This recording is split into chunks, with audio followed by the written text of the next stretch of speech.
সন্ধ্যেবেলায় আমি আর শুভঙ্করদা মিলে বেরিয়ে পড়েছিলাম কিছু গোলাপ ফুল নেব বলে। তো এখানে গোলাপ ফুলগুলো শুভঙ্করদা বেছে নিয়েছিল। তারপরেই আমরা কাকুকে বললাম যে একটু ভালো করে গোলাপগুলোর আংটায় মুড়ে দিতে।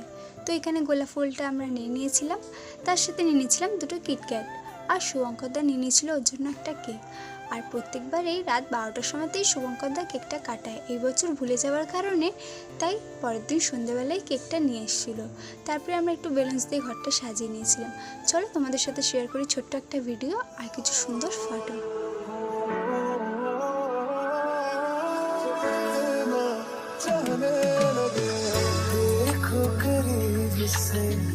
मिले हैं नसीब से आएगा पल ये फिर कहाँ मैं तो तेरे नाल ही रहना जी, हर गम संग तेरे सहना जी, जो जग से कहा ना जाए वो मुझको बस तुझसे कहना जी।